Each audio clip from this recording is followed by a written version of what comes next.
And I'm Abel. Welcome to everyone. This is our Lecdem channel to enhance your knowledge. Today's topic is about blood pressure.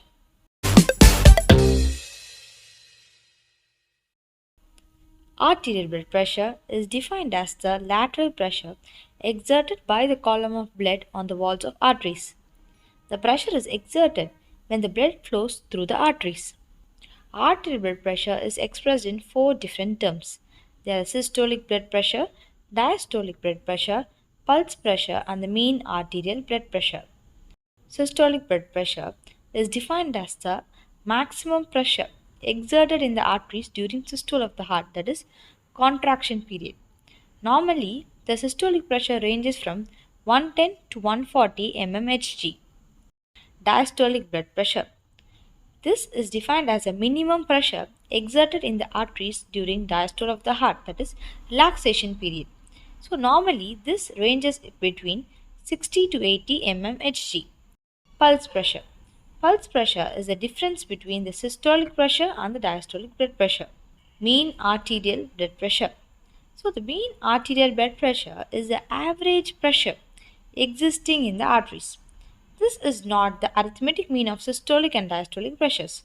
So, mean arterial pressure is calculated by diastolic blood pressure plus one third of pulse pressure. BP is altered in physiological and pathological conditions. The pathological conditions include hypertension and hypotension, where hypertension is defined as the increase in blood pressure and hypotension is defined as a decrease in blood pressure. So, the systolic pressure is subjected for variations easily and quickly, and its variation occurs in a wider range.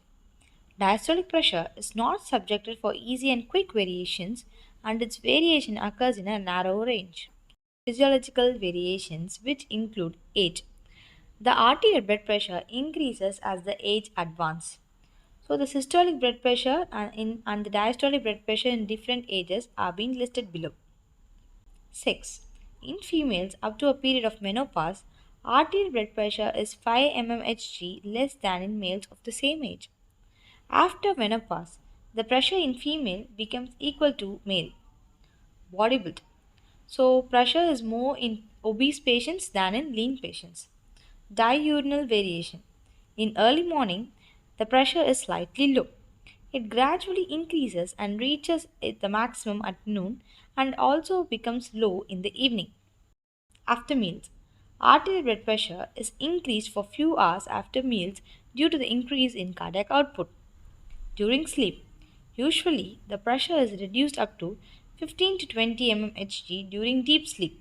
However, it increases slightly during sleeps associated with dreams. Emotional conditions. We generally know our BP gets increased when we are excited or in anxiety due to the release of adrenaline. After exercise. After moderate exercise, the systolic blood pressure increases from 20 to 30 mmHg above the basal level due to the increase in rate, force of contraction, and stroke volume. Normally, this diastolic blood pressure is not affected with moderate exercise because the diastolic BP depends upon the peripheral resistance, which is not altered by moderate exercise. After severe exercise, the systolic blood pressure rises to 40 to 50 mmHg from the basal level, but the diastolic blood pressure reduces because the peripheral resistance decreases in severe muscular exercise. Factors maintaining arterial blood pressure. Some factors are necessary to maintain normal blood pressure. These factors are called as the local factors or mechanical factors or known as the determinants of blood pressure. So the types of local factors include these local factors are being divided into two. They are the central factors and the peripheral factors. These central factors act on the heart. So it is of two types. They depend upon two types. They include cardiac output and heart rate. And the peripheral factors depend upon the blood and the blood vessels. They are divided into peripheral resistance, blood volume, venous rhythm, elasticity of blood vessels, velocity of blood flow, diameter of the blood vessel, and the viscosity of the blood. Central factors. Cardiac output. The systolic BP is directly proportional to the cardiac output. Cardiac output increases in muscular exercise, emotional conditions, etc. So, in these conditions, the systolic pressure is increased. In conditions like MI, the cardiac output decreases, resulting in fall in systolic blood pressure. Heart rate. Moderate changes in heart rate do not affect arterial BP. However, marked alteration in heart rate affects BP by altering the cardiac output. Peripheral factors. Peripheral resistance. The peripheral resistance is an important factor because this determines the diastolic pressure. The diastolic blood pressure is directly proportional to peripheral resistance. Peripheral resistance is a resistance offered to the flow of blood at the periphery. Resistance is offered at arterioles, which are called the resistant vessels. Blood volume. The blood pressure is directly proportional to blood volume. Blood volume maintains blood pressure through venous return and cardiac output. If the blood volume increases, the venous return and the cardiac output increases, which in turn increases the BP. Venous return. This venous return is directly proportional to blood pressure. As the venous return increases, this in turn increases the ventricular filling, which increases cardiac output and thus the blood pressure gets increased. Elasticity of blood vessels. Blood pressure is inversely proportional to the elasticity of blood vessels. Due to elastic property, the blood vessels are distensible and are able to maintain pressure. When the elastic property is lost, the blood vessels become rigid and the pressure increases as in older age. Deposition of cholesterol, fatty acids, and calcium ions produces rigidity of blood vessels and atherosclerosis, leading to increased blood pressure. Velocity of blood flow. Pressure in a blood vessel is directly proportional to the velocity of blood flow. If the velocity of blood flow increases, the resistance increases, so the pressure increases. Diameter of blood vessel. Arterial blood pressure is inversely proportional to the diameter of blood vessel. If the diameter decreases, the peripheral resistance increases, leading to increase in pressure. Viscosity of blood. Arterial blood pressure is directly proportional to the viscosity of blood. When the viscosity of blood increases, the frictional resistance is increased and thus the pressure is increased. Regulation of arterial blood pressure. So the first one comes the nervous mechanism or the short-term regulatory mechanism. Nervous regulation is a rapid among all mechanisms involved in the regulation of arterial BP.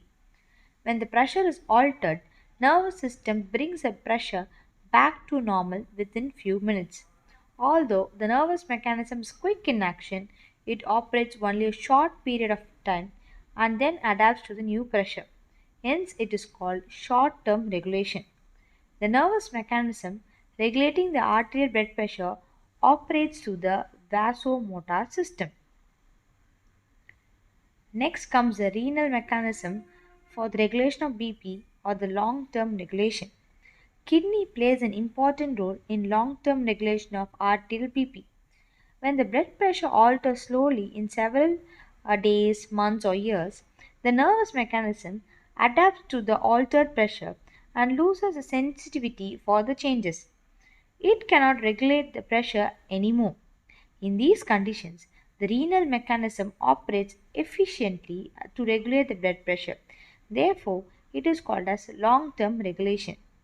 Kidneys regulate arterial blood pressure by two ways, by the regulation of ECF volume and through the renin-angiotensin mechanism. And third comes the hormonal mechanism for the regulation of blood pressure. So many hormones are involved in the regulation of blood pressure. So the hormones which are involved in increase in blood pressure include the adrenaline, non-adrenaline, thyroxine, aldosterone, vasopressin, angiotensin and serotonin. And the hormones which decreases arterial blood pressure are vasoactive intestinal polypeptide, bradykinin, prostaglandin, histamine, acetylcholine, atrial natriuretic peptide, brain natriuretic peptide, C-type natriuretic peptide.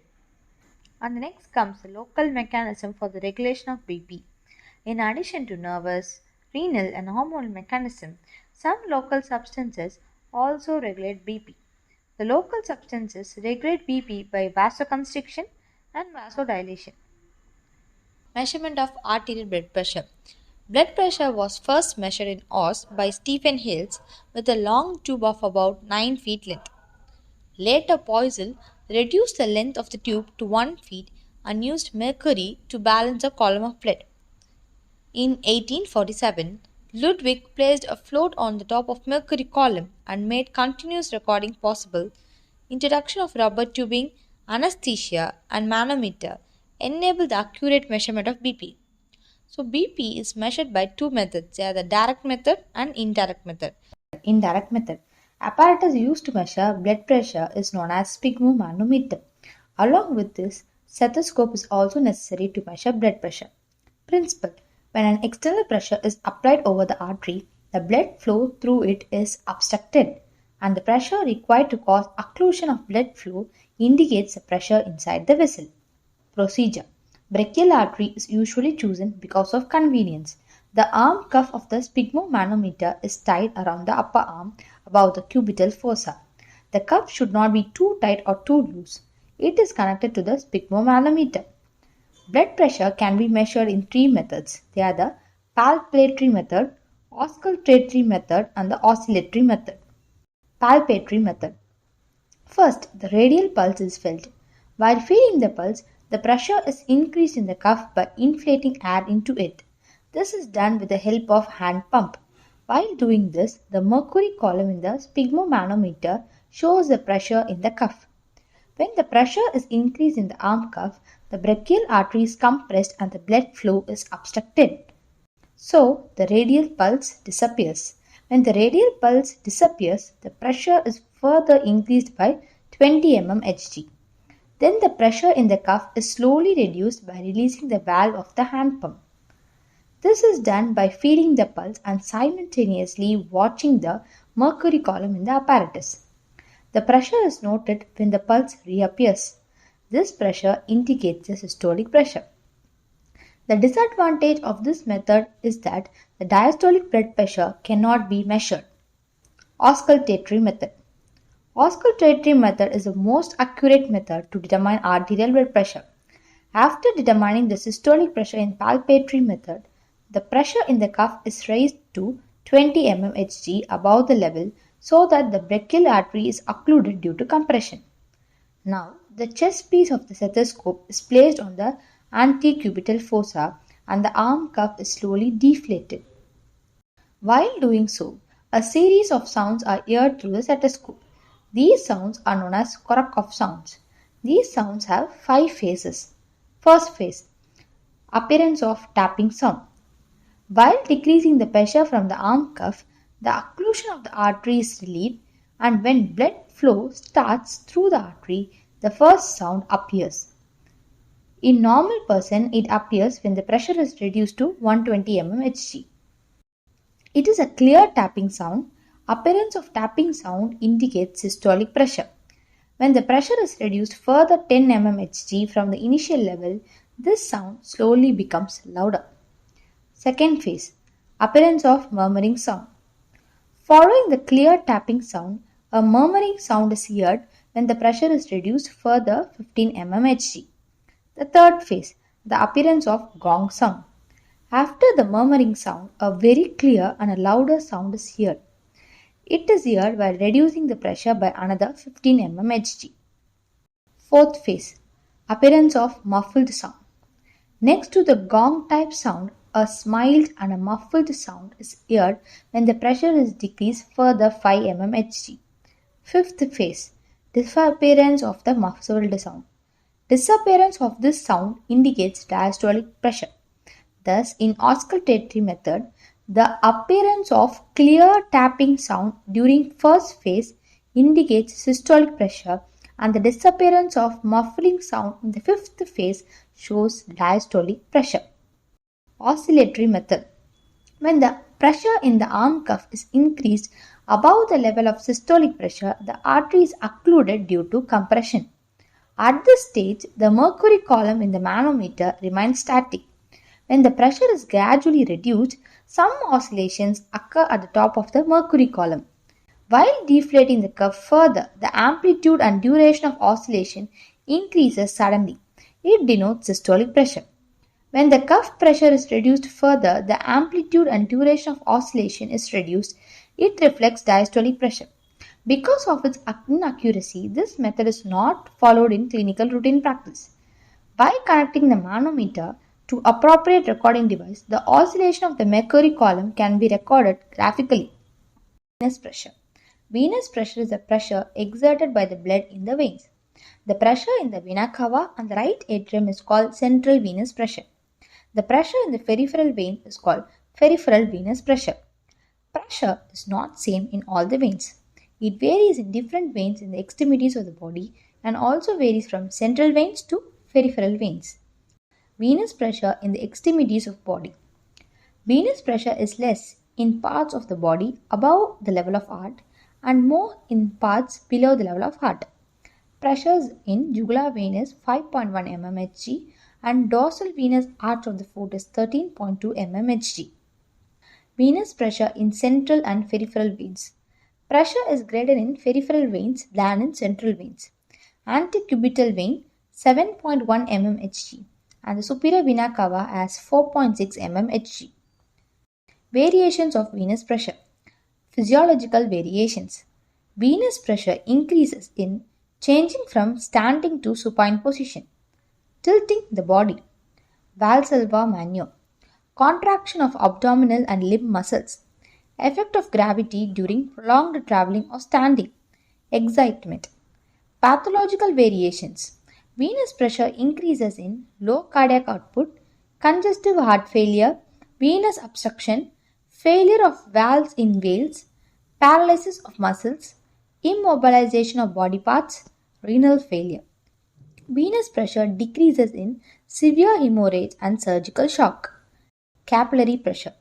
Capillary pressure is the pressure exerted by blood in the capillaries. It is also called as capillary hydrostatic pressure. Significance. Capillary pressure is responsible for the exchange of various substances between blood and interstitial fluid through the capillary wall. Normal values. Generally, the pressure in the arterial end of the capillary is about 30 to 32 mmHg and the venous end it is about 15 mmHg. However, capillary pressure varies depending on the function of the organ or the region of the body. Thank you.